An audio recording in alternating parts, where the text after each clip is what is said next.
बादलों से ढका हुआ आसमान और नीचे जमीन पर लाइन में रखे हुए हैं कटे हुए सिर। एक खूबसूरत फूल के ऊपर खून की बूंदें टपक रही हैं। उसी बीच एक और कैदी को मजिस्ट्रेट के सामने लाया जाता है। एक्सिक्यूशनर अपनी बड़ी सी तलवार उठाता है। हवा चीरती हुई तलवार नीचे गिरती है, लेकिन एक ही वार में गर्दन काटना आसान नहीं होता। अक्सर कई वार करने पड़ते हैं और आज भी एक्सिक्यूशनर कई बार तलवार घुमाता है, पर तभी तलवार बीच में ही टूट जाती है। मजिस्ट्रेट हैरान, एक्सिक्यूशनर हक्का बक्का रह जाता है और सामने खड़ा गाभीमारू बिल्कुल खामोश। वो धीरे से लंबी सांस लेता है और मन में सोचता है, मैं मर क्यों नहीं रहा? अब तक उसने अनगिनत लोगों को मार दिया था। उसे कभी ये उम्मीद नहीं थी कि वो ज्यादा जिएगा। कुछ देर बाद गाभीमारू को वापस उसके सेल में डाल दिया जाता है। वहीं एक औरत बैठकर उसकी पूरी लाइफ स्टोरी लिख रही होती है। उसका नाम है गाभीमारू। इवागाकुरे गांव का एक खतरनाक शिनोबी। बचपन से ही उसे सिर्फ एक ही चीज सिखाई गई, मारना। ट्रेनिंग इतनी क्रूर थी कि कई बच्चे वहीं मर जाते थे। जो बचते वो इंसान से ज्यादा किसी हथियार जैसे बन जाते थे। औरत हैरानी से पूछती है, तुम्हारी गर्दन से तलवार कैसे टूट गई? गाभीमारू बस हल्की सी मुस्कान देता है, ये तो आसान था, मैंने तो निंजुत्सु भी इस्तेमाल नहीं किया। वो उससे निंजुत्सु दिखाने को कहती है, पर गाभीमारू मना कर देता है। अगले दिन मजिस्ट्रेट एक और सजा का हुक्म देता है, आग में जलाने की। ये सजा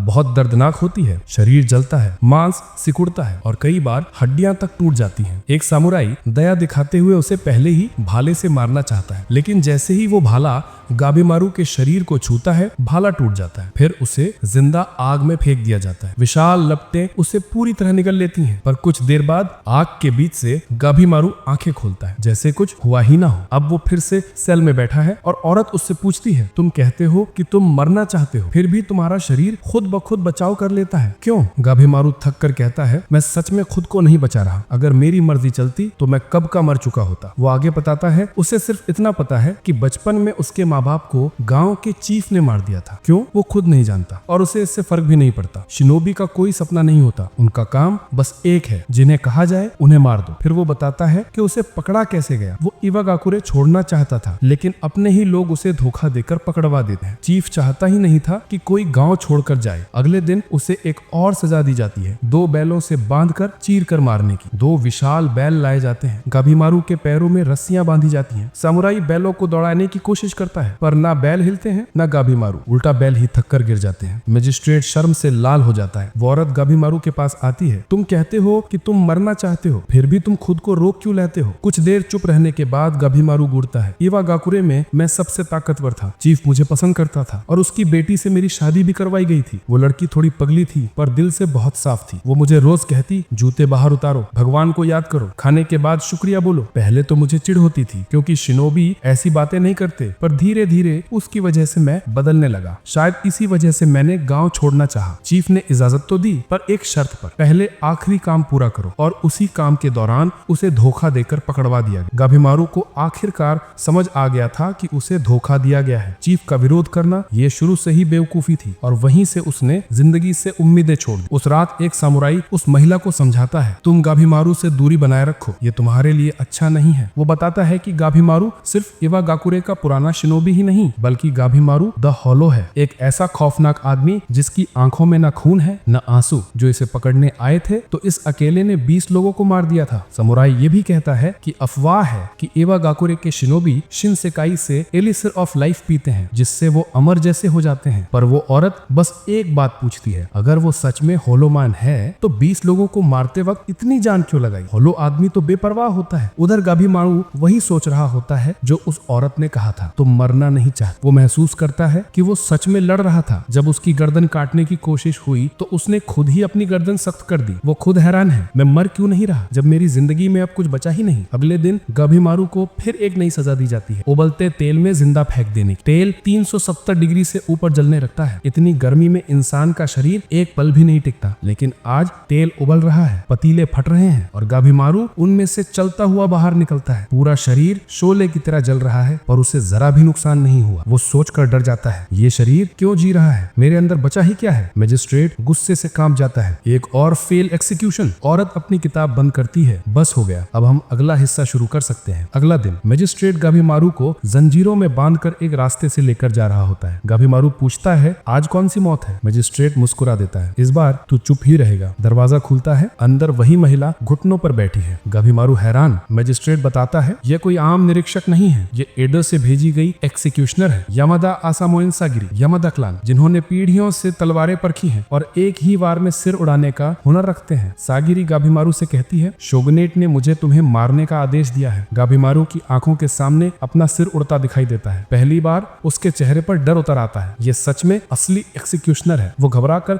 जंजीरें तोड़ देता है और पीछे हटते हुए लड़खड़ा जाता है। मजिस्ट्रेट चिल्लाता है, जल्दी करो, इसे खत्म करो। एक पलक झपकते ही सागिरी उसके पीछे आ जाती है। तलवार ऊपर, तलवार नीचे। गाभीमारू किसी तरह लुढ़क कर बच जाता है। सागिरी शांत स्वर में पूछती है, अगर तुम मरना चाहते थे तो रुके क्यों नहीं? गाभीमारू अपने गले को पकड़े है जहाँ से खून रिस रहा है। कट्स हो चुके हैं, फिर भी वो भाग रहा है। वो सोचता है, मेरा शरीर मरना क्यों नहीं चाहता? सागिरी एक कदम आगे बढ़ती है। मैंने बहुत लोगों को उनकी आखिरी सांस लेते देखा है। उस पल उनकी असली सच्चाई तलवार में दिखती है। कुछ आखिरी वक्त तक बहादुरी दिखाते हैं, कुछ दया की भीख मांगते हैं और कुछ खुद से झूठ बोलते हैं कि वो मौत को स्वीकार कर चुके हैं। तुम्हारे अंदर बहुत बड़ा खालीपन है गाभीमारू, लेकिन तुमने एक बात पर झूठ बोला। तुम्हारी जिंदगी में एक चीज है जो तुम्हें अब भी बांधे हुए है। गाभीमारू चौंक जाता है। सागिरी कहती है, तुम अपनी पत्नी से प्यार करते हो। उसके शब्दों के साथ ही गाभीमारू की आंखों के सामने उसकी पत्नी की मुस्कान चमक उठती है। वो घर, वो शांति, वो पल जब वो सच में खुश था। एक झटके में गाभीमारू एक गार्ड से तलवार छीन लेता है और सागिरी की तरफ दौड़ता है और तभी दोनों की तलवारें टकरा जाती हैं। गार्ड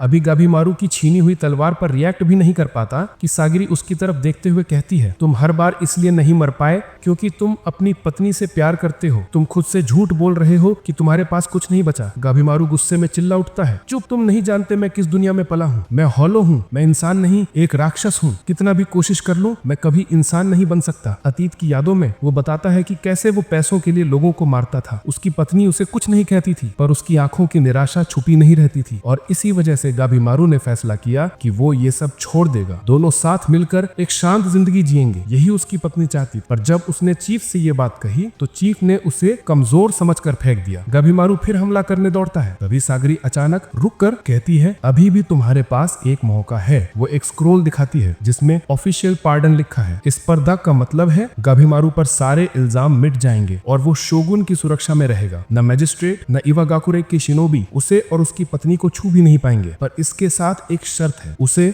दूसरी तरफ जाना होगा। गाभीमारू उलझ जाता है, दूसरी तरफ? क्या तुम मुझे मारना चाहती हो? सागिरी समझाती है, साउथ वेस्ट में ryukyu किंगडम के पार एक जगह है शिनसेनक्यो, जहाँ दर्द नहीं बस खूबसूरती है। फूल, तितलियां और स्वर्ग जैसी आवाजें। लोग सदियों से इसे जन्नत, दूसरी दुनिया, हेवन कहते आए हैं और कहा जाता है कि वहीं मिलता है एलेक्सर ऑफ लाइफ जो अमरता देता है। शोगुनेट ने कई सैमुराई भेजे पर वापस सिर्फ एक नाव आई जो फूलों से भरी थी, लेकिन वो फूल उन सैमुराई के शरीरों से उग रहे थे। 5 और टुकड़ियां भेजी गई, कोई नहीं लौटा। शोगुनेट डरने की जगह उत्साहित हो गया कि जगह जादुई है, एलेक्सर वहीं होगा। अब अगली एक्सपेडिशन में मौत की सजा पाए लोग भेजे जाएंगे। जो एलेक्सर लेकर आएगा उसे माफी मिल जाएगी। सागिरी गाभीमारू की ओर देखती है, मैं उम्मीदवार ढूंढने आई थी जो जीवित रहने की तीव्र इच्छा रखता हो और जिसमें हुनर हो। फिर वो धीरे से कहती है, मैंने सुना है तुम्हारी पत्नी आज भी इवाकुगुरे में तुम्हारा इंतजार कर रही है। जिस दिन तुम पकड़े गए उस दिन से ही वो किसी से बात तक नहीं कर रही। सागिरी आगे कहती है, इस रहस्यमयी टापू पर जाना, दूसरे अपराधियों से लड़ना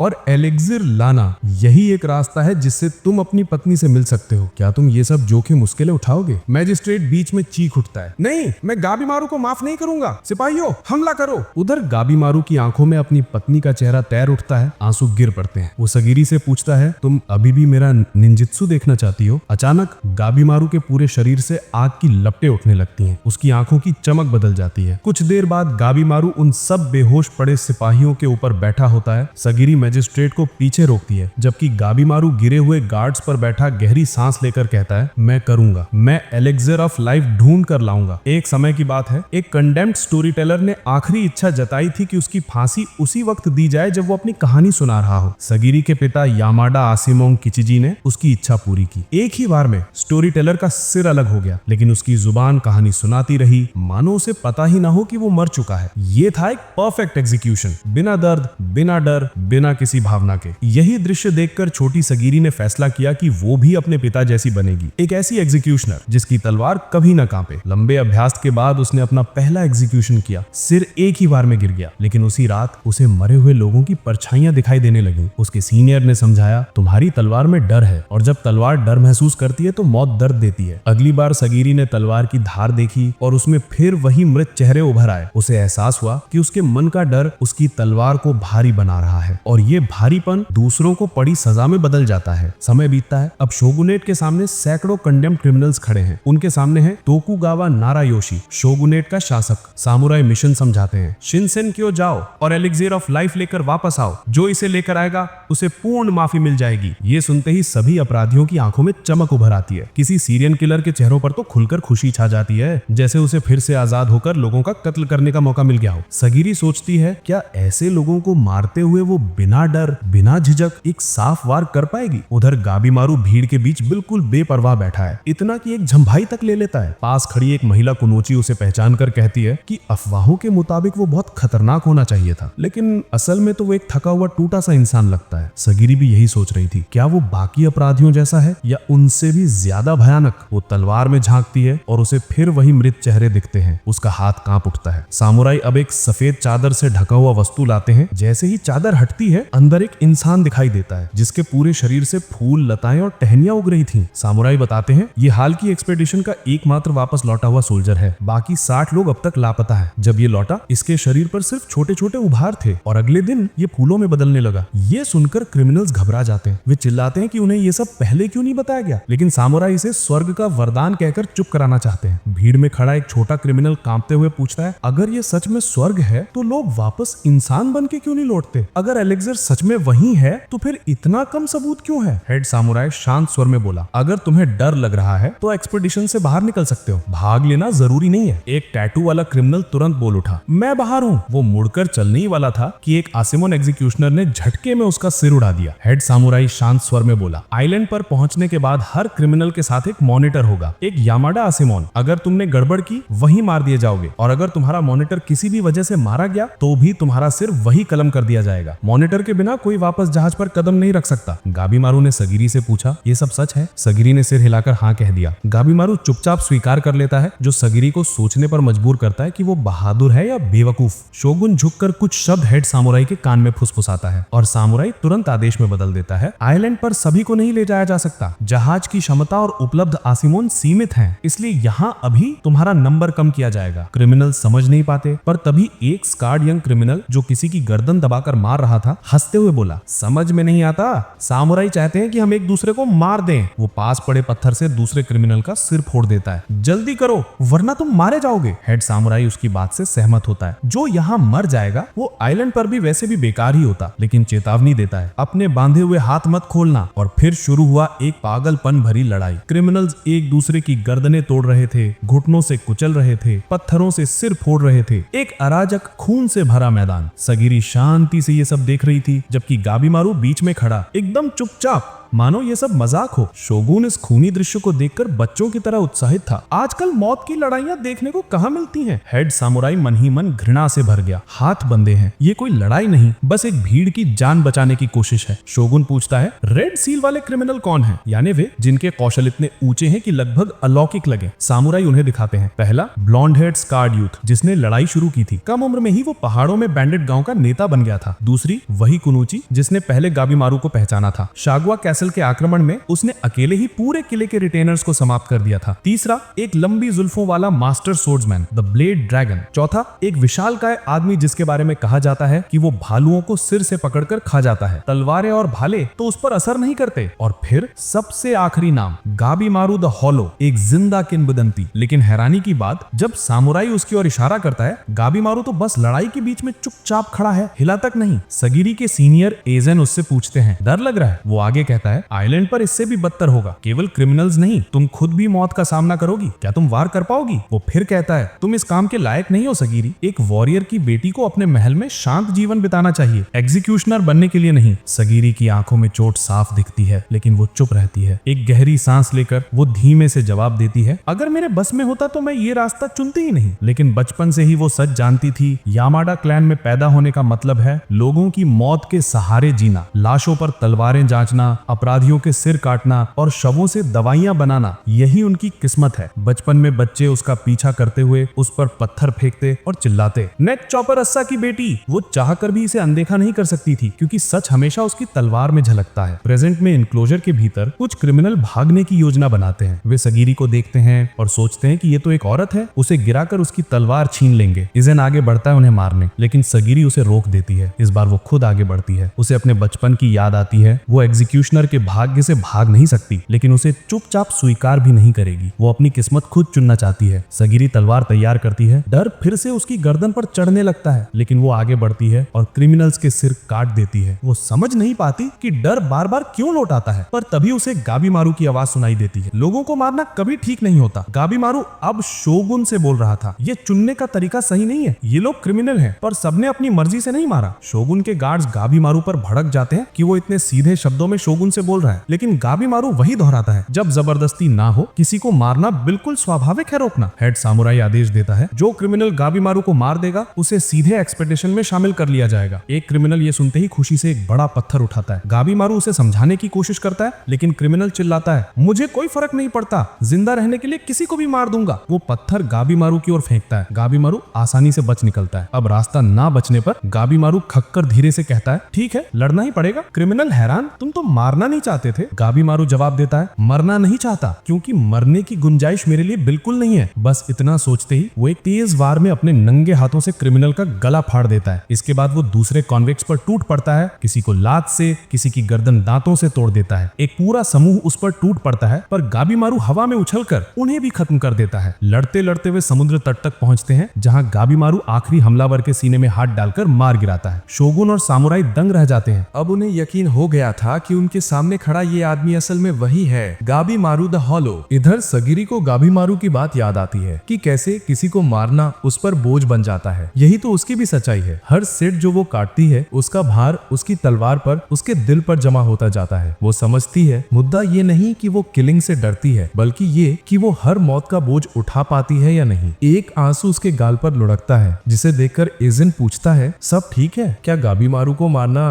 तुम्हारे लिए बहुत बड़ा बोझ है? पर सगीरी अपनी आंखें पोंछकर कहती है, मैं उसे मार दूंगी। हेड सामुराई घोषणा करता है, जो बचे हैं वही एक्सपेडिशन पर जाएंगे। उनके नाम पढ़े जाते हैं, bandit king Tamiya, blade dragon, twisted Kano, Nurugai hunter of 100, Harubo the killing prayer, Gabimaru the hollow, the runaway shinobi, Paka Jingi the cannibal courtesan, Kunoichi Yuzuriha of Keshu, moral Machiya the apostate, Rokuro the giant of bison. हरे को साथ मिलेगा एक Yamada एसिमोन executioner का। अब गाबीमारू और सगीरी घने जंगल में आगे बढ़ते हैं। सामने फैली हुई रंग बिरंगे फूलों और हरी भरी पेड़ों के दुनिया को देखकर सगीरी कहती है कि इतनी खूबसूरत जगह देखकर सच में लगता है कि एलेक्सर ऑफ लाइफ यही मिल सकता है। लेकिन गाबीमारू का चेहरा गंभीर हो जाता है। वो धीमे से कहता है, ये जगह जितनी सुंदर है उतनी ही खतरनाक भी। यहाँ पेड़ों और पौधों की प्रजातियों में कोई तर्क नहीं है। सब कुछ गलत लगता है। उसे वो दृश्य याद आता है जिसमें सामुराई के शरीर से फूल उगाए थे। गाबीमारू अपने बंधे हुए हाथों की रस्सी तोड़ देता है, लेकिन तुरंत ही सगीरी उसे रोक देती है। तुम्हें हाथ खोलने की अनुमति नहीं है, ये शोगन का आदेश है। गाबीमारू भड़क उठता है। हाथ बांधकर एलेक्सर ढूंढने की उम्मीद करना ही बेकार है। हमें सिर्फ 3 दिन का खाना पानी दिया गया है और सुराग के नाम पर बस एक खरोंचा हुआ चित्र। ये एक्सपेडिशन असली लगती ही नहीं। सगीरी उसकी गर्दन पर तलवार रख देती है। मैं तुम्हारी साथी नहीं हूँ गाबीमारू, मैं तुम्हारी एग्जीक्यूशनर हूँ। तुमने नियम तोड़े तो मैं तुम्हें यहीं खत्म कर दूंगी। गाबीमारू लंबी सांस लेकर हार मान देता है और हाथ फिर से बंधवाता है। उसी पल एक भारी लोहे का गोला उड़कर गाबीमारू के सीने पर आकर लगता है, जो उसे दूर फेंक देता है। गोला एक चेन से बंधा हुआ है और वह वापस जाने लगता है ट्विस्टेड कैन के हाथों में। सगीरी चौंक जाती है, क्योंकि कैन के साथ खड़ा एसिमन एग्जीक्यूशनर उसे रोक ही नहीं रहा। कैन मुस्कुराते हुए कहता है, आखिरकार गाबीमारू द हॉलो से मिलने का मौका मिला। अब मैं अपने हथियारों को तुम्हारे खून से रंगूंगा। वो अपने विशाल मेज को उठाता है। गाबीमारू शांत रहता है और कहता है कि यहाँ लड़ाई करने से दूसरे उन्हें पीछे छोड़ देंगे। कैन हंसता है, यही तो मजा है। पहले बाकी सब मरेंगे, फिर मैं आराम से एलेक्सर बन लूंगा और तुम मेरे पहले शिकार हो। दूर खड़ा कीशो कहता है कि ये दोनों चाहे तो लड़ सकते हैं, उन्हें रोकना उसका काम नहीं। सगीरी भी हामी भर देती है। गाबीमारू गहरी सांस लेता है। लगता है इसको मारना ही पड़ेगा। कैन उस पे टूट पड़ता है। उसके हथियार गाबीमारू के शरीर पर टूट टूट कर बिखर जाते हैं। गाबीमारू बिना हिले डुले खड़ा रहता है, जैसे उसके शरीर पर कोई असर ही नहीं हुआ। सगीरी आदेश देती है, पहले अपने हाथ बांधो। गाबीमारू मजबूरी में लड़ते लड़ते अपने हाथ फिर से बांध लेता है। कैन हैरान होने के बजाय और उत्साहित हो जाता है। बहुत बढ़िया, अब मैं अपने बाकी हथियार भी आजमा सकता हूँ। गाबीमारू हमला शुरू करता है। कैन को उसी भाले से हवा में उछाल देता है जो कैन ने उसे मारने के लिए इस्तेमाल किया था। हथियारों की बारिश जमीन पर गिरती है। गाबीमारू एक स्पीयर को हवा में उछालकर कैन के शरीर में घोंप देता है। कैन जमीन पर गिर जाता है। सगिरी दंग रह जाती है। उसने एक ही वार में कैन को गिरा दिया, लेकिन कैन धीरे धीरे उठता है। उसका शरीर दिखाता है कि उसका कवच उसकी त्वचा में ही सिला हुआ है। कुछ देर बाद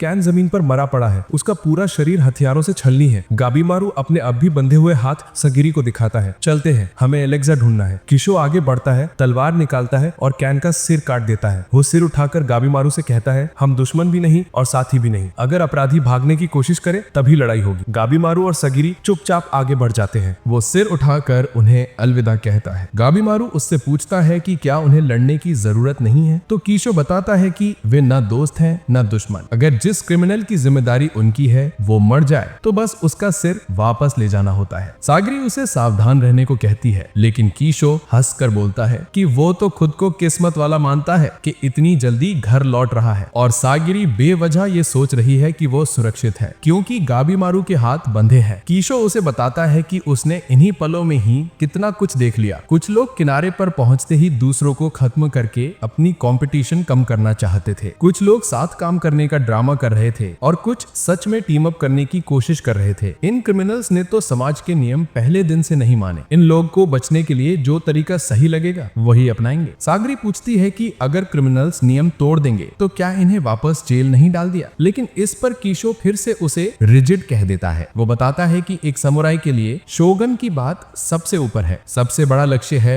एलेक्सर और बाकी सब बाद में आता है। शोगुनेट यही चाहेगा कि वे नियम तोड़कर एलेक्सर ले आए, ना कि फेल हो जाए। फिर वो पूछता है कि क्या वो गाबीमारू को मार दे, लेकिन उससे पहले ही गाबीमारू उसे रोक देता है और बोलता है कि टाइम खराब मत करो, वो तो बस अपनी वाइफ के पास लौटना चाहता है। उधर बीच पर रोकोरोटा और उसके गार्ड्स किनारे पर पहुंचते हैं। अचानक रोकोरोटा ईसन पर हमला कर देता है। ईसन मुकाबला करता है, लेकिन उसकी तलवार रोकोरोटा की मजबूत स्किन पर टूट जाती है। थोड़ी देर बाद रोकोरोटा एक मरे हुए समुराई का शरीर खा रहा होता है। कहीं और बैंडिट किंग आजा हारुसो नाम के मंक को मार देता है। कोरिन और अकाजिनु को भी उनके अपने गार्ड्स मार देते हैं। वो उन्हें बहलाने की कोशिश कर रही थी। मोरो और उसूर्या जो मिलकर काम करना चाहते थे, दोनों की लाशें तलवारों के साथ पड़ी होती है। कीशो गाबीमारू को यह भी बताता है कि शायद शोगुनेट ने उसके पुराने गांव इवागाकुरे से संपर्क कर लिया है और ये मिशन उनके क्लान का अगला मुखिया भी तय करेगा। कीशो के जाने के बाद सागरी समझती है कि वो सही कह रहा था। इतनी दूर साथ आने के बाद भी वो गाबीमारू को पूरी तरह नहीं समझ पाई है। वो उससे पूछने ही वाली थी कि अब कहां जाना है कि अचानक गाबीमारू उस पर हमला कर देता है। फ्लैशबैक में दिखाया जाता है कि गाबीमारू के माता पिता गांव छोड़ने की इजाजत मांगते हैं, लेकिन गांव का चीफ उन्हें मार देता है और गाबीमारू को अपना बेटा बनाकर पालने का फैसला करता है। वो छोटे गाबीमारू से कहता है कि भावनाएं, यहाँ तक कि माँ बाप का प्यार इंसान को कमजोर बना देता है। जब तक तुम मजबूत नहीं बनोगे, तुम किसी प्यारे व्यक्ति की रक्षा नहीं कर पाओगे। वापस प्रेजेंट में गाबीमारू अपनी पत्नी का चेहरा याद करता है और दोबारा सागरी पर हमला करता है। सागरी उसे नियमों की याद दिलाती है, लेकिन गाबीमारू कहता है कि अगर इवागाकुरे वाले इस आइलैंड पर पहुंच गए तो सब बर्बाद हो जाएगा। उसे किसी भी हाल में एलेक्सर ढूंढना है और सागरी बस उसे स्लो कर रही है। वो फिर से उस पर हमला करता है और सागरी समझ जाती है कि उसे गाबीमारू को यहीं खत्म कर देना चाहिए, पर जाने क्यों उसके हाथ कांपने लगते हैं। उधर गाबीमारू भी सोच रहा है कि वो उन्हें मार क्यों नहीं पा रहा, जबकि मौके बहुत थे। लड़ते लड़ते उसे अपनी पत्नी की बातें याद आती हैं कि किसी को मारने का मन ना होना बिल्कुल सामान्य है। वो कहती थी कि गाबीमारू को अपने दिल की सुननी चाहिए क्योंकि वो अब पहले वाला इंसान नहीं रहा। असली हिम्मत तो यही है कि इंसान अपनी भावनाओं को मान ले। पत्नी की याद से उसकी भावनाएं और खुलने लगती हैं। उसने प्यार महसूस किया, डर महसूस किया, यहाँ तक कि नफरत भी, जब एक दुश्मन ने उसकी पत्नी को नुकसान पहुंचाने की धमकी दी थी। उस दिन उसने उन्हें बेरहमी से मार डाला था और अब वो सागरी पर आखिरी वार करने ही वाला था। लेकिन जैसे ही गाबीमारू का हाथ सागरी के गले को काटने जाता है, उसका हाथ अचानक रुक जाता है। वो खुद सोचने लगता है कि उसके अंदर आखिर कौन सी कमजोरी घुस गई है। लड़ाई के बीच गाबीमारू सागरी की तलवारें तोड़ देता है और उससे कहता है कि चुपचाप मर जाओ क्योंकि उसे भी तुम्हें मारना अच्छा नहीं लग रहा। सागरी हल्की हंसी लेती है और पूछती है क्या सच में उसके अंदर अब भी कोई भावना बची हुई है। लंबी लड़ाई के बाद गाबीमारू सागरी के ऊपर बैठा होता है। उसकी तलवार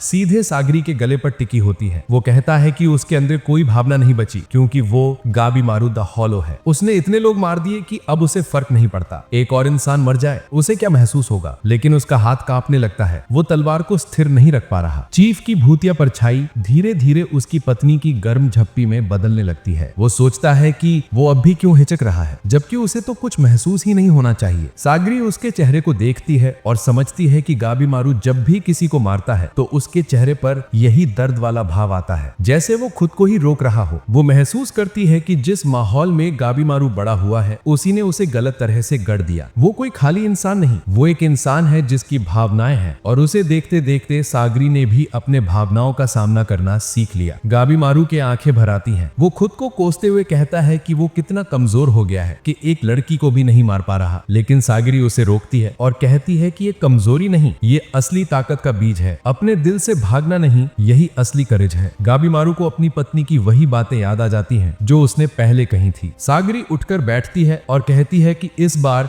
वो उसके व्यवहार को नजरअंदाज कर देगी। अगर गाबीमारू अपने पापों का सामना करे, अपनी भावनाओं को स्वीकार करे और अपनी जिंदगी वापस पटरी पर लाने की कोशिश करे तो वो उसके साथ खड़ी रहेगी। साथ ही सागरी खुद से भी कहती है कि उसे भी अपनी भावनाओं का सामना करना होगा ताकि वो खुद को और मजबूत बना सके। अब सीन शिफ्ट होता है। आइलैंड के दूसरे हिस्से में तबिया को बहुत सारे बुद्धिस्ट स्टैचूज बिखरे हुए मिलते हैं। तभी वो नोटिस करता है कि उसकी बाह पर बैठकर डंक मारने वाली तितली का चेहरा इंसान जैसा है। उसे याद आता है कि यहाँ लाशों से फूल उगते हैं, तो वो बिना सोचे समझे उसी हाथ को काट देता है जहाँ डंक लगा था। उसके आसपास बड़े बड़े बिच्छू आने लगते हैं और दूर से विशालकाय इंसान जैसे राक्षस चलते नजर आते हैं। उधर गाबीमारू और सागरी के आसपास भी बिच्छू आ जाते हैं क्योंकि उनके सामने खड़ा है एक डरावना फिश हेड मॉन्स्टर जिसे 8 प्रांतों का बेजोड़ ब्लेड ड्रैगन कहा जाता है। अब हम तबिया का पास्ट देखते हैं। तबिया हमेशा अपने से ज्यादा ताकतवर आदमी की तलाश में रहता था ताकि उससे लड़ सके। फिर एक समय बाद उसने ये सब छोड़ दिया। एक बड़े लॉर्ड ने उसे अपना अधिकारी बनने को कहा। लॉर्ड की एक शाही हवेली थी, उसका फैमिली सिंबल भी ड्रैगन था, तो इसलिए उसने उसके लिए काम करना मान लिया। लेकिन एक दिन शराब पीते हुए उस लॉर्ड ने कहा कि भले ही तबिया को ड्रैगन कहा जाता है पर वो असली ड्रैगन को नहीं मार सकता। तबिया को ये बात चुप गई और उसने गुस्से में लॉर्ड की हवेली के गेट पर बनी ड्रैगन की मूर्ति को काट कर घिरा दिया। इससे लॉर्ड के पूरे क्लान उसके पीछे पड़ गए और उसे मौत की सजा सुना दी गई। अब अगर उसे एलिक्सर मिल गया तो सारे इल्जाम मिट जाएंगे और फिर वो दोबारा ट्रेनिंग करेगा ताकि एक दिन वो उस लॉर्ड की पूरी हवेली को 2 हिस्सों में काट सके। उसके साथ चल रहा सेनमिन उसकी सोच समझ नहीं पाता। तब यह कहता है कि अजीब वो नहीं, अजीब तो सेनमिन है जो लोगों का सिर उतारते हैं। फूचाई जो उसी सेनमिन क्लैन से है कहता है कि सिर काटना ही उनका काम नहीं, वे तलवारें भी टेस्ट करते हैं, दवाइयां भी बनाते हैं और लोगों के बॉडीज काटकर मानव शरीर के बारे में सीखते हैं ताकि भविष्य में दवा और इलाज बेहतर हो सके। फूचाई तलवार निकालकर तबिया की तरफ तान देता है और चेतावनी देता है कि वो उसके क्लान की बेइज्जती बर्दाश्त नहीं करेगा। दोनों जंगल में चलते हैं जहां फूचाई तबिया से पूछता है अब वो क्या करने वाला है। तबिया कहता है कि सबसे पहले उसे अपने कंपटीशन को खत्म करना है, उसके बाद वो आराम से एलेक्सर ढूंढेगा। अब तमिया को अपनी तलवार मन भरकर चलाने का मौका मिल रहा था। उसे लगा था कि इस शान दुनिया में उसे कभी दोबारा जबरदस्त लड़ाइयां लड़ने का मौका नहीं मिलेगा, लेकिन अब वो फिर से मजबूत योद्धाओं से भिड़ सकता है। फूचाई उसकी बात से सहमत हो जाता है और इस हालात को कीड़े मकोड़ों के जहर बनाने जैसा बताता है। वो कहता है कि जितनी देर कीड़े एक दूसरे से लड़ते रहते हैं आखिर में जो बचता है वही सबसे जहरीला कीड़ा बनता है। यहाँ भी हालात वैसे ही हैं, बस कीड़ों की जगह ये क्रिमिनल्स हैं। लेकिन फूचाई ये भी सोचता है कि क्या ये प्लान काम आएगा जब सारे जहरीले कीड़े अभी मैदान में मौजूद ही नहीं है। अगर शोगुनेट की सब्र की सीमा खत्म हो गई तो वे अगला बैच भेज देंगे और शायद इसी वजह से ये भयानक मॉन्स्टर्स एक एक करके सामने आने लगे हैं। इधर गाबीमारू सामने खड़े उस प्राणी को घूरता है। उसका सिर मछली का है लेकिन उसके 6 हाथों में प्रेयर बीड्स लटके हुए हैं। वो महसूस करता है कि चाहे वो कुछ भी हो खतरनाक जरूर है। कुछ सेकंड बाद वो मॉन्स्टर अपनी माला तोड़कर 6 मुक्कों के साथ गाबीमारू पर टूट पड़ता है। गाबीमारू कूद कर उसके ऊपर से निकल जाता है और जोर से उसके मुंह पर किक मारता है, लेकिन मॉन्स्टर उसके पैर पकड़कर उससे जोर से जमीन पर पटक देता है। गाबीमारू उठता है और उसे चीफ की एक सीख याद आती है कि शिनोबी रूल नंबर 5, किसी अनजान दुश्मन से सीधे मत भिड़ो। वो सोचता है कि यहाँ से भाग जाना चाहिए और सगीरी को साथ ले जाना चाहिए या नहीं। तभी मॉन्स्टर अपनी लंबी टेल से उसे जकड़कर चारों तरफ घुमा घुमा कर पटक देता है। सगीरी उसकी हालत देखकर उसके पास दौड़ती है। गाबीमारू अपने हाथ से खून टपकता देखता है और कहता है कि उन्हें अभी पीछे हटना पड़ेगा, लेकिन तभी अजीब से हंसते चेहरे वाले विशालकाय राक्षस चारों तरफ से निकल आते हैं। दोनों घिर चुके हैं। गाबीमारू अपना निंजुत्सु एक्टिवेट करता है और एक एक करके सारे मॉन्स्टर्स को काटना शुरू कर देता है। सगीरी उस अलौकिक नजारे को देखकर हैरान रह जाती है। उसे समझ नहीं आता कि वो सच में स्वर्ग में है या नर्क में। एक बड़ा मॉन्स्टर उसे थप्पड़ मारने की कोशिश करता है लेकिन सगीरी बाल बाल बच जाती है। एक विशालकाय सेंटीपीड उसकी टांग पकड़ लेता है और वो मॉन्स्टर फिर से वार करने आता है। गाबीमारू ये सब देखकर समझ जाता है कि सगीरी पर बड़ा खतरा है, लेकिन वो खुद को रोकने की कोशिश करता है कि पहले सामने वाले दुश्मनों को संभालना चाहिए, लेकिन उसके शरीर ने उसका कहा नहीं माना। वो खुद ब खुद सगीरी को बचाने के लिए कूद पड़ता है। जैसे ही दोनों पर फिर से हमला होने वाला होता है, एक और सेमेन आकर उस मॉन्स्टर को काट देता है। एक नई कॉन्विक्ट वहां पहुंच चुकी है, उसके साथ 2 सेमेन भी हैं। कॉन्विक्ट खुद का परिचय देती है, उसूरिया द कुनिची। गाबीमारू को अपनी पत्नी की बात याद आ जाती है कि जो मदद करे उसे धन्यवाद देना चाहिए, तो वो उसूरिया को धन्यवाद कहता है और पूछता है कि उसने मदद क्यों की, जबकि वे सब एक दूसरे के दुश्मन हैं। उसूरिया उसके पास आकर बोलती है कि वो उसे बहुत भरोसेमंद लग रहा है, इतना खून बहने के बाद भी खड़ा है और उसने सगीरी को बचाया भी। वो गाबीमारू के सीने को छूते हुए कहती है कि